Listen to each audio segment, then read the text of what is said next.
Questa mattina abbiamo parlato di e-commerce, abbiamo adesso... So this morning we discussed e-commerce.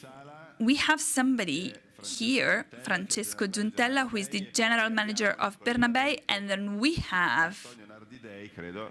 Antonio Nardi-Dei, who should be Benvenuto. Francesco. in video conference. He is the CEO of Vino.com. Per prudenza, avendo avuto un contatto, eccolo qua, con un positivo, anche se so che... He was in contact with somebody who was positive to COVID-19. Are you negative? Yes, I am negative, and I hope I'll still be. But we switched up things, and we added this call from remote. Abbiamo presentato dei dati e l'e-commerce di vino. We presented some data on e-commerce and wine. In Italy, wine and e-commerce account for 4%. We are very much behind what happens in France and UK, even though we're doing better than Spain or Germany. So, Antonio, what is your vision on the wine e-commerce? Direi che dobbiamo ben dividere tra quello che I think we should differentiate between the Italian market and the other European countries. In Italy, the market share is still quite low, so there's still a lot of room for growth. The pandemic played a very important role because Italy has always been a country that drank wine at a restaurant or at a bar. With the pandemic, many users started to buy online and drink wine at home, which is not as common as in other countries. And this changed the environment. So this small percentage might grow significantly in the future because a big share of the customers who approached the online world for the first time during the pandemic continued buying there. They appreciated the service, the fact that it was very practical, and everything that we know, all the benefits of the e-commerce we know too well. Francesco, you are a hybrid player because you have some physical wine shops and then you have an online store. What is your vision? I met Antonio 8 years ago in Antinori, and the biggest e-commerce had a turnover of 2 million euros. The penetration rate was 0.2%. If we look at the three biggest e-commerce, their turnover is 100 million euros. So my outlook is positive. Of course, the pandemic gave great momentum. I agree with Antonio, who says that the client stayed, the customer stayed. So what's to come is going to be positive for online because technology and services were well received by customers.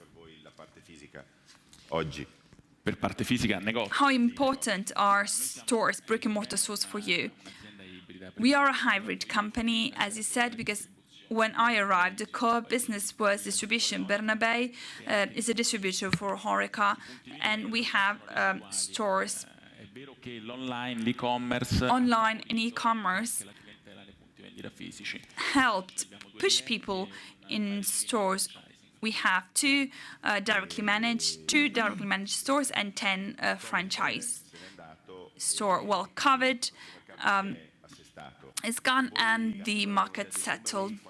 Looking at numbers, how is 2002 behaving?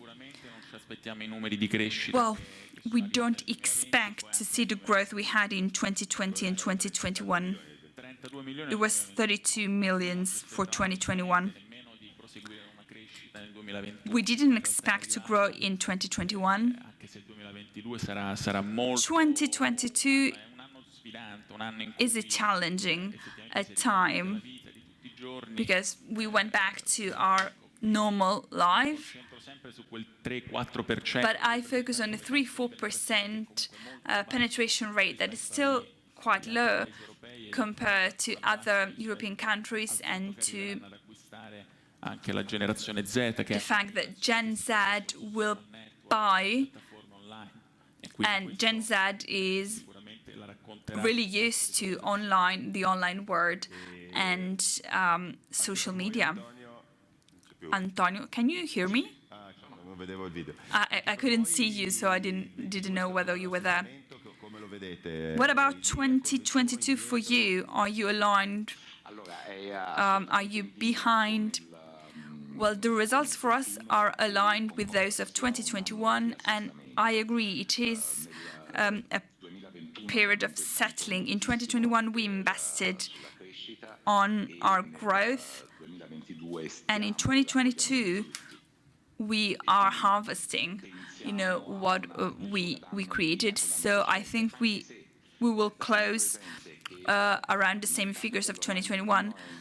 The online wine market is very seasonal, so 40% of the turnover comes in the last quarter. So there's still a lot at play. Diciamo che è un contesto più normale rispetto al post pandemia. Now we are in a more normal context. We've seen that 4% rate is quite low, but what should you do in order to move from 4 to 5 or 8%? What changes would you like to bring to the market in order to increase average ticket or increase the number of customers? Well, we look at different parameters. We have to have impeccable service 2020, 2021, 2022. We've received the award as the best online wine shop initially. So we need to keep our service level very high. We are investing in advertising, digital advertising mainly, in order to bring in more new customers. And we are increasing our portfolio, so we're offering a wide range, but we want it to be curated so that customers can experiment and maybe discover things that they didn't think they could find. This is a very important approach looking at wineries, because we also help small, medium, niche producers to enter the market. Are you still talking about wine or complementary products? Currently we sell wine, spirits, and we are starting to sell complementary products, beer, craft beers, and cocktails. Currently, our focus is still wine. What about you? So this ground zero, that's 2022. How do you think it will play? Well, impeccable service really should make us stand out. Customers expect something a bit more from us. It's not only about price, it's about technology, it's about an immediate response.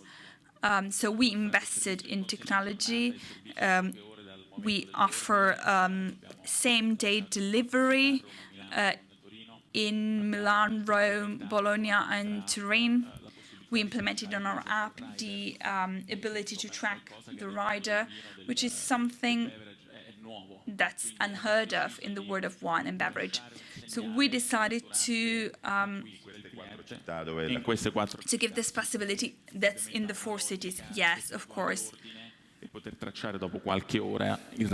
It makes sense when you order to see where the radar is.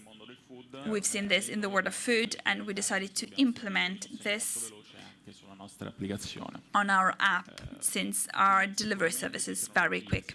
So we invested in technology, advertising. You have to be well known. We are still a niche. The world of wine, online wine, is very small, so we really need to make ourselves known. And then we launched some projects such as the wine tourism. So those who buy on our website can visit some wineries after they spend a given amount. So we created a connection between the purchase of a bottle and the possibility of seeing the winery, maybe doing a tasting or dining there. And then we have this project that is called Riserve Storiche, so the chance to buy older vintages of wine. We did that with Banfi, Biondi Santi.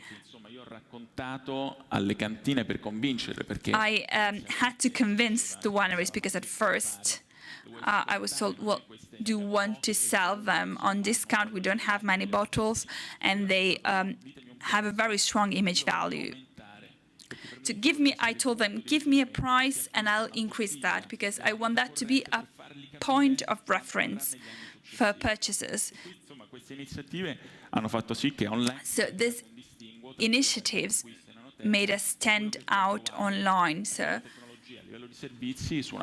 there is a difference between what you can find in a wine shop and what you can find in our platform.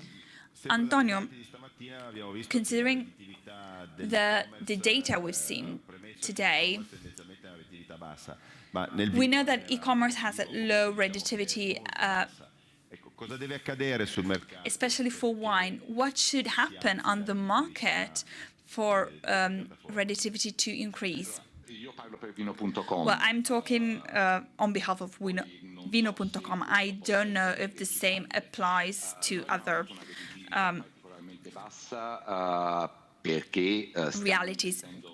Our redditivity is low because we invested greatly in our international expansion. We want to be a continental platform for wine, and this required us to develop technologically greatly, considering the complexity of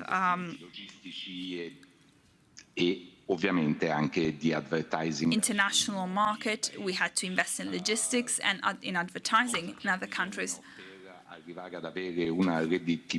What we need to do in order to achieve a positive redditivity, we need to increase volumes.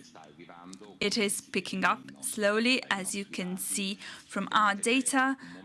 Of course, there is an increase in volume with great investments, then there is a moment of settling down. This happens in all markets. We are now present in 9 European markets, and we are opening other 3, Switzerland, Spain and UK. We will open there in the next few weeks. So you mean slowing down investments and trying to, harvest the results. What's the weight of the international market? Of the international markets, 25%, so not a lot, but we are growing steadily. In Italy, we are already positioned, so we want to extend our market share there. On other markets, we're still small players, so it is easier to grow there. What about you, Bernabei? What is your vision of redditivity and internationalization? You're a hybrid player, of course, yes, but we do not have external investors. The Bernabei family owns 100% of the company, so we didn't have this help to go abroad. Our turnover is coming almost completely from Italy. quindi noi abbiamo puntato tutto su and everything comes from our platform, so we bet on e-commerce. vale doppia, ci consente di We thought a purchase on our e-commerce is worth twice its real value, and this helped us, improving. quindi There are great opportunities abroad, but it's also very costly. Since we are self-funded, we ran some tests, and we decided that for now we will still focus on Italy. C'è più o meno per capire i vini, una buona parte di vini è sovrapposto come offerta tra le varie piattaforme in Italia. There is certain overlapping of offering on the online wine platforms. Are you fighting on the prices, or did the customers realize that they have to pay a given price for a given product? Are you talking to both of us? Yes, but Antonio, you can begin. Vorrei fare una premessa. Grandi politiche di sconto non sono mai state il nostro focus. We didn't focus on big discounts.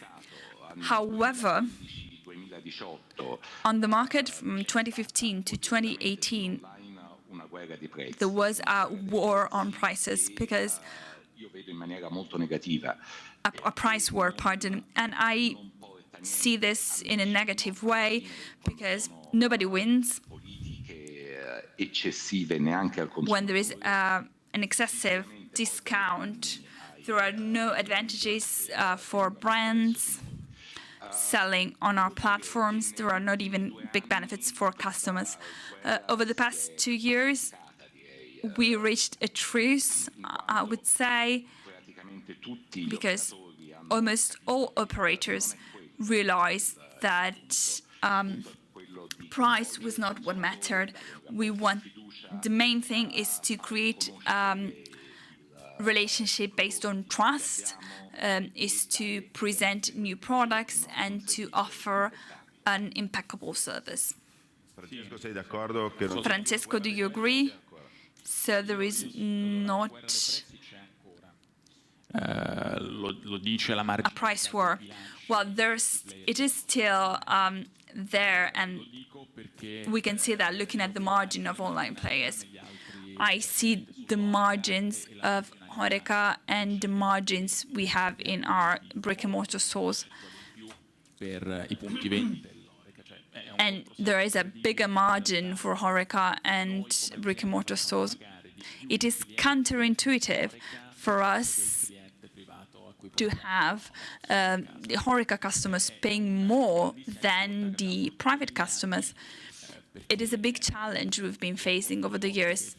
Il cliente Orica alzava il telefono Because many times the Horeca customer would call us and say, how is it possible that a private client who orders one bottle pays less than us that buy 100 bottles? è andata oltre il 2018. But so I think for small players, prices still matters, and during the pandemic, players bet on price in order to grow. I think this is slowly disappearing amongst bigger players, because the focus there is loyalty and offer of other services. So I'm better at doing this, or I'll give you that. So the future is not focused on low price, because also this will impact on the relationship of the providers. When we started, the providers wanted to cut the middleman. Now we can create partnerships, positive partnerships with them, and this does not involve skimping on the price. We want to create a policy that can justify a growing price from online. This should reflect on other sectors as well. Looking at prices, we hear about inflation every day. Have you seen an increase in price from wineries? Will you reflect that on the final price for customers? We've seen an increase in price from wineries, we've reflect that in the final price for customers. Per forza fatta. This is something that had to be done because we are not talking about normal inflation. We are talking about over 10% inflation. Non li riesce ad affogare. So we cannot face 10% increase in our margin. So we had to do something. Antonio, in Italy we have 4 or 6 players who are quite big on the market. Do you think this is too high a number? Do you think investors from abroad could step in? What is your vision? Are you going to buy? La nostra visione è che potrebbero aumentare. Our vision is that the number of players could increase if the numbers of the market increase. Online only accounts for 4% in a big market, which is Italy. So numbers are quite significant, figures are quite significant. The increase of the percentage of incidents will mean that other players might come in. They are very welcome. Please bear in mind that when serious companies come in, the increase of number of players can only improve the whole system. Of course, looking at inflation, I agree with what it has been said. Dei prezzi dalle cantine importanti. We have a significant increase in price from the wineries. This is not necessarily negative. We have to increase the price for customers too, but this also spurs us to make the whole mechanism more efficient. So since we are an online player, technology can really help us with this, making logistics, transport more efficient, and Ritornando alla tua domanda, making more effective the whole price of the single bottle. I think new players will come in, but that's going to be positive. Francesco? Saremo italiani a comprare all'estero altri player? What do you think? Si sta muovendo benissimo. I think Italy is doing great. Not all countries Di volumi negli ultimi had this much success in terms of volumes. Maybe we had this particular spark during the pandemic because we were lagging quite behind. già tanti player, i micro player che There are many players and micro players on the market, but I don't think the arrival of new players will shift things. There are some entrance barriers that are caused not only by volume, but they are caused by relationships, because the world of wine is made of relationships that take time to develop. magari arriverà qualche player portando qualche nuova tecnologia che non potrà Maybe far bene al a new player will come in with a new technology, and I think that's going to be positive for the whole sector. Excellent. Thank you very much for this overview over e-commerce and wine. We now have a coffee break. We'll be back here in 20 minutes. Thank you.